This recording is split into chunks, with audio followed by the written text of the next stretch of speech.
극잔돌이 남친과 결혼해도 될까요? 라는 사연입니다. 안녕하세요. 30살 동갑내기 커플입니다. 25세 만나 지금까지 6년 가까이 사이좋게 즐겁게 잘 만나고 있습니다. 남자친구와 저는 성격부터 가정환경, 식습관, 취미를 포함해 가장 중요한 경제관념까지 정말 비슷해서 큰 싸움 한 번 없이 오랜 시간 아주 잘 지내왔는데요. 그럼에도 제가 걱정되는 딱 한 가지, 바로 남자친구의 짠돌이 기질입니다. 저도 짠테크에서만큼은 둘째라면 서러울 정도로 아끼고 아끼는 편이지만 남자친구는 해도 너무하다 싶을 정도입니다. 우선 저희 두 명 모두 그 흔한 SNS도 하지 않고 명품, 오마카세 등에도 전혀 관심이 없습니다. 대신 둘 다 투자에 관심도 많아 남자친구는 주식, 저는 부동산을 주로 공부하고 데이트를 위해 만나면 도서관에 가거나 집 앞 공원을 산책하는 게 전부입니다. 일주일에 한 번 정도는 가볍게 외식을 하고 기념일에는 서로 필요한 물건을 사주거나 100일 다니는 세지도 않습니다. 그러니까 여자분도 만만치 않은 분이에요. 인당 5만 원 선에서 좋은 식당에 가는 것 외에는 없습니다.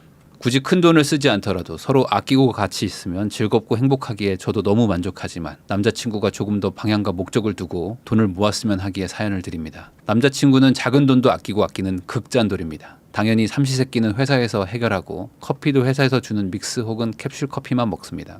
평일 지출은 0원입니다. 출퇴근용으로 어쩔 수 없이 샀던 500만 원짜리 중고차는 회사에 기숙사가 생기자 바로 팔아버렸고, 주말에 저를 만나러 올 때면 사치를 부릴 때는 대중교통을, 그렇지 않으면 대부분 따릉이를 탑니다. 대중교통이 왜 사치냐면 따릉이도 공짜로 타기 때문입니다. 따릉이의 이벤트 기간을 활용해서 저를 포함해 어머니, 아버지, 형의 이름으로 가입을 해가지고 공짜로 주어진 기간에만 탑니다. 함께 집에서 마신 소주병, 맥주병은 공병으로 이마트에 가서 팔고, 만보기 어플을 잔뜩 설치해 거기서 쌓은 포인트로 컵라면을 사서 점심을 해결하곤 합니다. 이런 사람이 있나? 이게 진짜 심한 거 아닌가? 아무리 피곤한 날도 만보기로 만보를 채워야 20원을 받기에 만보를 채우러 다시 밖을 뛰고 돌아오곤 합니다. 그러니까 만보기 어플을 많이 설치하니까 20원 곱하기 여러 개겠죠. 그래서 한 뭐 몇백 원 받나 봐요. 6년 동안 제대로 된 본인의 옷 한 벌 산 적이 없고 갖고 싶은 게 있냐고 물어봐도 늘 없다고 합니다. 성실하고 똑똑하고 착하고 재미있고 정말 나무랄 데 없는 친구지만 아끼고 또 아끼는 남자친구를 볼 때마다 저렇게 모아서 뭘 하려고 하는 걸까? 가끔 답답하기도 합니다. 쓸 때는 써야 경기도 돌아가고 뿌듯하기도 하지. 본인이 할 말은 아닌 것 같은데. 라고 해도 그냥 사람 좋은 웃음으로 넘기곤 합니다. 그 돈 모아서 뭐 할 거냐는 질문에 집도 사고 차도 사고 해야지 라고 하는데 구체적인 계획은 없어 보입니다. 저는 남자친구가 돈을 더 썼으면 좋겠는 마음으로 사연을 쓴 건 아닙니다. 다만 명확한 목표가 없이 돈을 많이 모으는 행위로는 분명 어느 시점에 한계가 오고 흔히 말하는 현타가 올까 걱정이 됩니다. 본인이 봐도 조금 더 썼으면 좋겠다는 마음은 아니야. 그러니까 본인도 짠순이는 맞아. 둘 다 짠돌이 짠순이는 맞아. 그러니까 지금 상태를 유지하면서 현타만 안 왔으면 좋겠어요. 이분도 좀 치긴 칩니다. 더불어 본인을 위해서도 돈을 좀 썼으면 좋겠는데 너무 아끼고 스스로를 아끼지 못할까 걱정이 되기도 합니다. 부인남님도 비슷하게 아끼고 또 아끼는 시기를 견뎌오셨으리라 생각하기에 사연을 보내봅니다. 남자친구에게 좋은 조언 부탁드립니다. 저랑 지금 비슷하게 엮으시는데 저는 이렇게 안 했습니다. 저는 이렇게까지 하지는 않았다. 이분은 지금 저축률이 90% 수준이 아닌 것 같은데 이분은 그 정도는 아니에요. 자, 근데 여기까지 읽으면 어느 분들은 이렇게 생각하실 수도 있을 것 같아요. 뭐 젊은 친구들이 아주 잘하고 있다 라고 생각하시면서 야, 이러다가 엄청 큰 부자 되겠다라고 생각하실 수도 있는데 이거는 완전한 착각이다. 그래서 제가 이거를 따로 다루려고 하는 이유가 있습니다. 왜냐, 남자친구는 지금 투자자의 삶을 살거나 잘 살고 있는 게 아니라고 저는 생각합니다. 이분은 지금 자린고비의 삶으로 가고 있거든요. 그래서 자린고비의 삶을 살게 될 확률이 굉장히 높습니다. 그리고 여자친구분하고 같이 만나게 되면 그렇게 될 확률이 되게 높아가지고 고쳐야 될 문제일 가능성이 높다. 자린고비는 좋은 게 아니라는 겁니다. 저는 이걸 좋은 의미로 표현하는 게 아니에요. 그러니까 이거는 좀 고쳐야 된다. 자, 돈을 왜 모으는가? 돈이라는 거는 어떤 목표를 달성하기 위한 수단입니다. 이 돈을 수단 삼아서 내 목표를 달성하려고 돈을 모으는 거예요. 그러니까 이 돈을 모으는 데는 목표를 달성하고자 함이 제일 핵심인 겁니다. 그래서 목표를 세웠을 때 돈이 얼마나 필요한가가 중요한 거죠. 자, 그래서 목표를 내가 세웠을 때 크게 이렇게 세 종류가 있습니다. 돈이 별로 필요 없다. 그리고 돈이 꽤나 필요하다. 그리고 돈이 많이 필요하다. 이렇게 세 종류가 있을 거 아닙니까? 목표를 세웠을 때. 그러면 첫 번째로 돈이 별로 필요 없는 목표를 세우는 분들이 있습니다. 돈이 아예 필요 없다. 이런 분들은 자연인이 되는 거고, 돈이 별로 필요 없는 목표를 세우는 분들이 있어요. 별로 저는 돈 욕심이 없고요. 저는 그냥 뭐 삼시세끼 먹으면 되고, 그냥 뭐 저는 뭐 조그마한 빌라에서 혼자 그냥 원룸 같은 데서 살면서 그냥 뭐 강아지 한 마리 키우면서 산책하고 조용히 살면 됩니다. 이런 정도. 이런 정도라면은 그냥 직업을 얻고, 자영업이든 뭐든 직업을 하나 얻은 다음에 돈을 그냥 열심히 모으면 됩니다. 이런 정도의 작은 목표를 세우시면, 돈에 대해서요.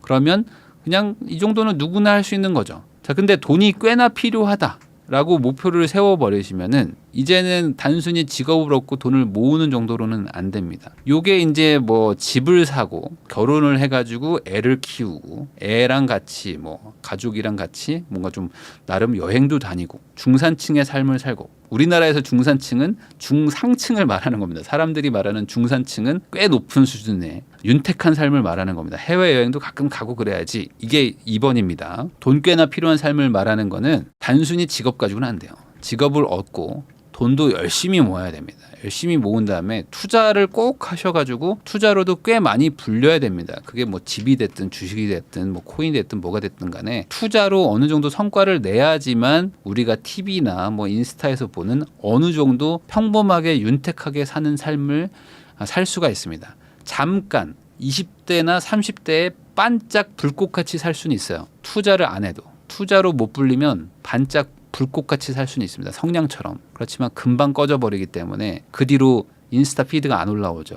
투자가 좀 받쳐줘야 이제 꾸준히 올라옵니다. 자, 그리고 이제 세 번째, 돈이 많이 필요한 목표를 세우시면은 단순히 직업을 얻어가지고는 안 됩니다. 이 사업을 꼭 하셔야 되고요. 사업을 하셔가지고 어느 정도 유의미한 정도의 수입을 만드셔야 됩니다. 그게 이제 일반적인 수준의 회사원 수준이 아니고 뭐 월 1,000, 막 2,000, 3,000, 4,000, 5,000 막 이렇게 벌고, 그걸 잠깐 반짝 버는 게 아니라 꾸준히 벌어가지고 1년에 뭐 억 단위 이상을 몇 년 이상 버시고, 그 돈을 많이 번 다음에 잘 저축하셔가지고 그걸 또 투자로도 불려야 됩니다. 그래야지만 내가 돈을 많이 모아가지고 그걸 가지고 어떤 유의미한 돈을 만들 수가 있는 것이지, 돈이 많이 필요한 목표, 뭐 저는 뭐 50억을 벌 거고요, 100억을 벌 거고요 하는 거는 단순히 그냥 직장 생활을 해가지고 하는 거는 극히 어려운 일입니다. 자, 그래서 핵심은 돈을 많이 벌겠다 이게 아니고, 돈을 모으기 전에, 돈을 벌기 전에 목표부터 세우는 게 훨씬 중요한 겁니다.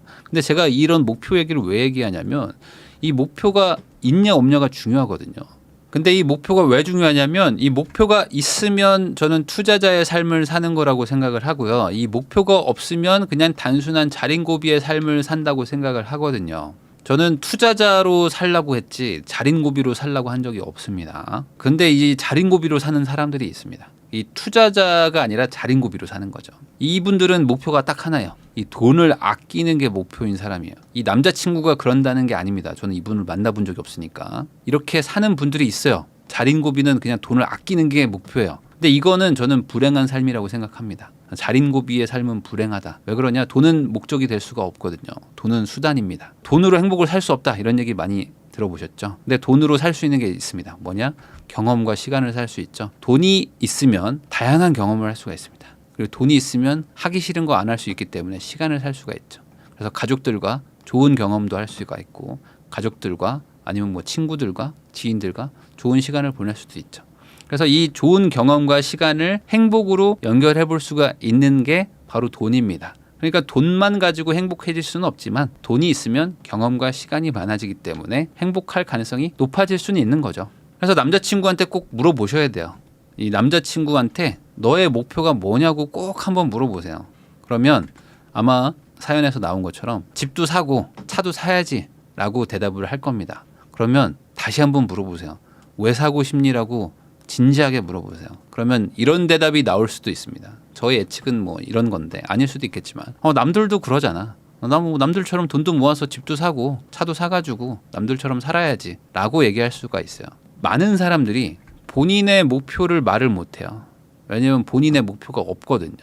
본인의 목표가 아니라 타인의 목표를 말하는 사람들이 되게 많습니다. 아니 어쩌면 대부분 그냥 타인의 목표를 가지고 본인의 목표인 양 말하고 있는 사람들이 많아요. 타인이 나를 어떻게 바라볼지를 생각하고 그거를 맞춰가지고 내 목표로 삼고 사는 사람들도 많아요. 그래서 타인의 목표를 내 목표로 말하는 사람들은 문제가 있습니다. 뭐냐면 이 목표에는 이유가 있기 마련이거든요. 왜냐면 내가 목표를 달성하려고 하는 것 자체가 어떤 이유가 있으니까, 목적이 있으니까 목표를 달성하려고 하는 거 아닙니까?